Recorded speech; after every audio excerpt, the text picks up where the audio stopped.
Les croquettes aux insectes, c'est super écolo, des protéines de haute qualité, hypoallergéniques et soi-disant hautement digestibles. Au vu de ce que nous promettent les marques, ça semble être la révolution de l'alimentation de nos boules de poils, mais est-ce vraiment le cas et sans danger pour eux? Les croquettes aux insectes, c'est majoritairement fabriqué avec en fait des larves de ténébrions ou des larves de mouches soldats noires. Miam. Le plus gros argument de vente de ces croquettes, c'est l'argument écologique. Je cite, l'élevage d'insectes émet moins de gaz à effet de serre et utilise moins d'eau comparé aux méthodes d'élevage classiques. Sauf qu'à l'heure actuelle, c'est complètement faux. Et les croquettes aux insectes sont même pires que les croquettes classiques. Pourquoi? Tout ce qui est utilisé actuellement dans la fabrication de croquettes classiques, ce sont des parties d'animaux qui ne sont pas utilisées dans l'alimentation humaine, que nous ne consommons pas, donc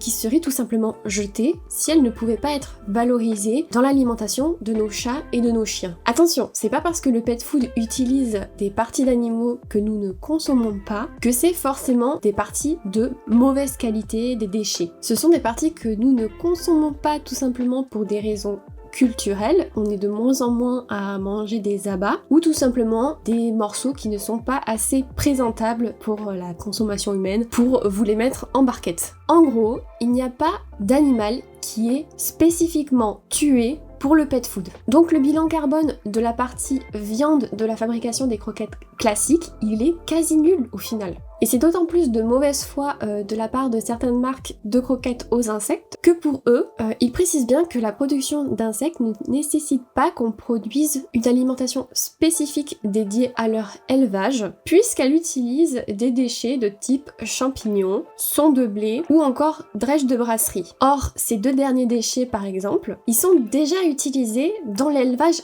classique pour nourrir les bovins, les poules, etc.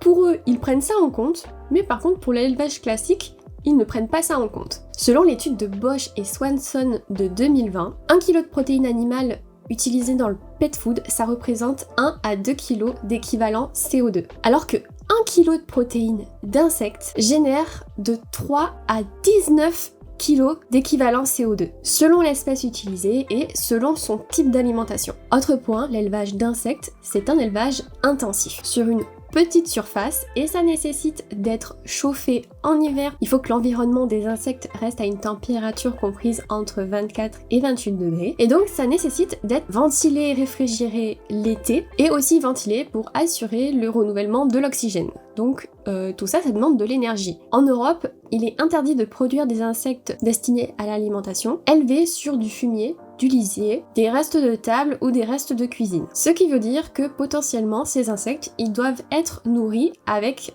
d'autres aliments qu'on peut consommer nous ou qui peuvent être utilisés pour d'autres choses. Au final, ça reste pareil que l'élevage classique et ça entre en compétition donc avec cet élevage et aussi avec d'autres productions. Troisième point, le lisier produit par ces insectes qu'on appelle frasse, il ne peut pas être épandu directement dans la nature. Il doit être hygiénisé avant ça, c'est-à-dire en quelque sorte stérilisé. Donc ça va demander encore de l'énergie supplémentaire, ce qui n'est pas le cas du fumier classique de vache ou du lisier de cochon. En résumé, contrairement à ce qu'on vous dit, la croquette aux insectes n'est actuellement pas du tout plus écologique que la croquette classique, bien au contraire. Mais ça pourrait le devenir dans quelques années uniquement si notre consommation de viande à nous, humains, diminue et qu'il faudra donc compléter avec des protéines d'insectes. Mais c'est bien la consommation humaine qui drive le marché de l'élevage et non le pet food. Le pet food se sert uniquement des restes de cet élevage. Maintenant que le point écologique a été abordé, le plus important, est-ce que ces protéines conviennent vraiment à nos chats et nos chiens? Si on regarde le chat dans la nature ou même en intérieur, il va chasser et croquer de nombreux insectes. Des mouches, des papillons, des sauterelles. En soi, on pourrait se dire que c'est une source de protéines qu'ils apprécient. Comme pour toute marque de pet food, ce qu'il faut regarder, c'est la composition et le sérieux de la marque, notamment en termes d'analyse. Si on prend les bases de la nutrition, le chat et le chien, ils ont besoin des bons nutriments dans les bonnes quantités. Pour faire simple, ils n'ont pas besoin de la protéine en elle-même, mais des acides aminés qui la composent. Il faut vraiment qu'il y ait tous les acides aminés dont ils ont besoin, on les appelle les acides aminés essentiels, et qu'ils soient présents dans les bonnes quantités. C'est pour ça qu'en fait, toutes les protéines ne se valent pas, elles ont des combinaisons d'acides aminés différentes. Certaines peuvent être de mauvaise qualité en quelque sorte, ou de moindre digestibilité. C'est pour ça qu'en fait, chercher uniquement le taux de protéines sur le paquet, ce n'est pas du tout un bon indicateur. En fait, la marque, elle doit réaliser ce qu'on appelle un aminogramme. C'est une analyse des protéines qui va détailler tous les acides aminés qui sont présents dans le produit et en quelle quantité. Sauf que beaucoup de marques, notamment de marques récentes, de petites marques, ne font pas cette analyse sur produit fini, alors que c'est le seul moyen de juger de la qualité du produit et de voir s'il correspond vraiment au minimum de nutriments requis pour les chiens et les chats. En tout cas, même s'il manque encore d'études sur le sujet, il semblerait que l'aminogramme donc des protéines d'insectes soit à peu près semblable à celui par exemple de la volaille. Le taux de protéines dans les insectes, il est bien élevé, donc ça serait un ingrédient finalement tout à fait acceptable pour la fabrication des croquettes ou des pâtés, si on analyse bien le produit fini. Ce qu'on nous met en avant également, c'est une meilleure digestibilité des croquettes aux insectes. Le peu d'études qu'il y a actuellement sur le sujet nous montre que niveau digestibilité de ces produits aux insectes, on est à peu près au même pourcentage que les croquettes classiques. Donc, pas mieux digéré que ce qu'on vous annonce. Autre argument bien mis en avant, ces croquettes seraient hypoallergéniques. Ce qu'il faut savoir, c'est que la principale source d'allergie des chiens et des chats, ce sont bien les protéines animales, avec en premier le bœuf, les produits laitiers, le poulet et l'agneau.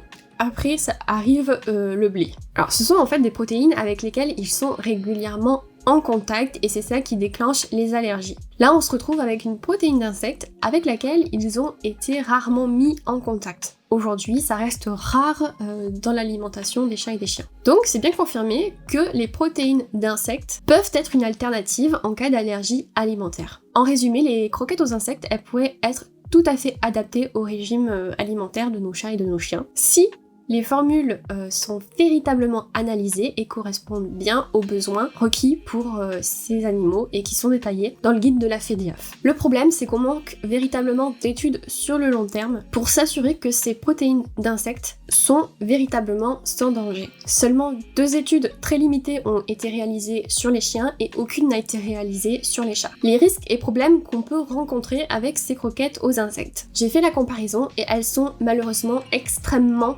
caloriques. Pourtant, on nous annonce que les insectes sont peu gras, peu caloriques, et au final, les croquettes sont extrêmement caloriques. Et contrairement à ce qu'on vous annonce sur beaucoup de paquets, elles ne vont pas du tout pour les chats stérilisés. En moyenne, ces croquettes, elles sont à 380 kilocalories pour 100 grammes. Alors que pour un chat stérilisé, donc on recommande de se trouver entre la tranche des 320 à 360 kilocalories pour 100 grammes. Attention, ce ne sont pas des croquettes recommandées pour les chats peu actifs, stériliser les chats d'intérieur. Autre problème, ce sont les taux de phosphore. Ce que je dois reconnaître qui est bien avec ces marques, c'est qu'elles nous précisent bien le taux de phosphore et le taux de calcium. Bon, après, il faut qu'ils soient véritablement analysés sur le produit fini et non juste estimés, mais c'est déjà pas mal. Et le problème, c'est que les insectes contiennent beaucoup de phosphore. Or, le phosphore en trop grande quantité, surtout pour les chats âgés ou les chats qui ont déjà des insuffisances rénales, c'est très risqué parce que ça peut entraîner et aggraver des lésions rénales.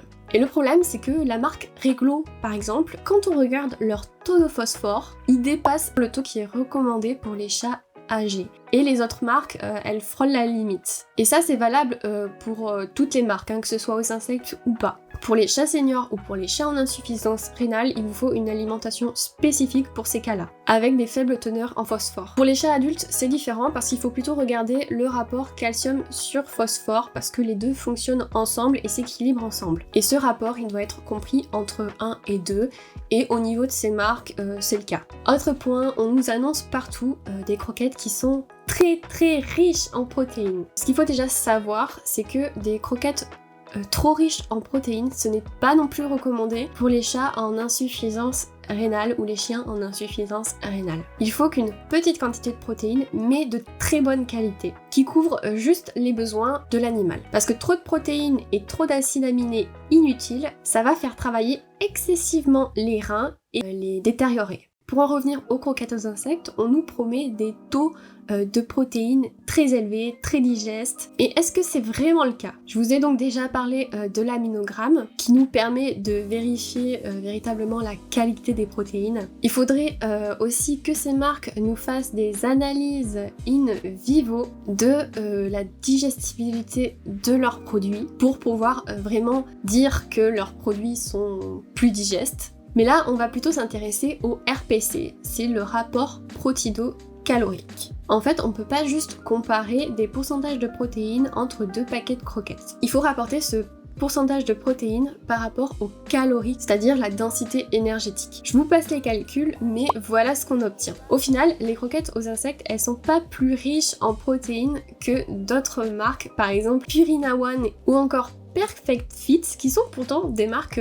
assez décriées de nos jours, des marques de supermarché. La seule marque qui se distingue un peu, c'est Funkfeed. Donc vous voyez, au final, ces pourcentages de protéines brutes ne veulent rien dire. On nous parle aussi que ces croquettes sont super appétantes. On nous promet que les chats et les chiens les mangent très bien et qu'ils les mangent même parfois mieux que des croquettes classiques. Malheureusement, certaines études ont démontré que les chats acceptent bien moins ces aliments avec des insectes que les chiens. Rien d'étonnant parce que les chats sont beaucoup plus sensibles et beaucoup plus exigeants au niveau de leur alimentation et des odeurs. Pour l'appétence, ça va complètement dépendre de votre animal, ça va dépendre de ses habitudes alimentaires, tout comme les croquettes classiques au final. Personnellement, j'ai pu tester quelques marques de croquettes aux insectes et malheureusement, ils les ont toujours boudées, notamment des chats qui sont d'extérieur et qui sont, généralement, ils mangent tout ce qu'on leur donne, hein, sans vraiment faire les difficiles. Et là, c'est la première fois que j'ai vu, par exemple, Nox faire un recul spectaculaire face à un aliment. Donc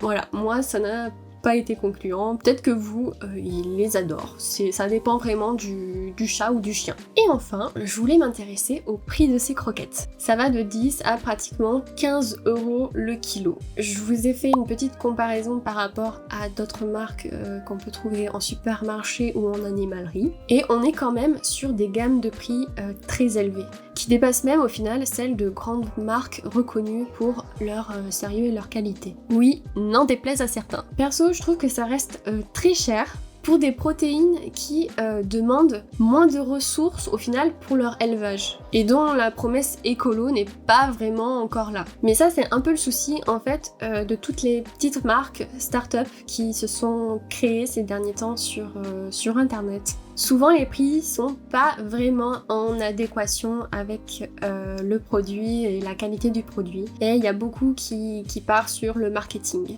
Pour résumer, si vous voulez faire le choix d'une alimentation avec un faible impact écologique, ce n'est clairement pas le choix des croquettes aux insectes que vous devez faire. En tout cas, pour l'instant. Par contre, donc, les croquettes aux insectes semblent être une bonne source de protéines, aussi convenable que celles provenant d'animaux.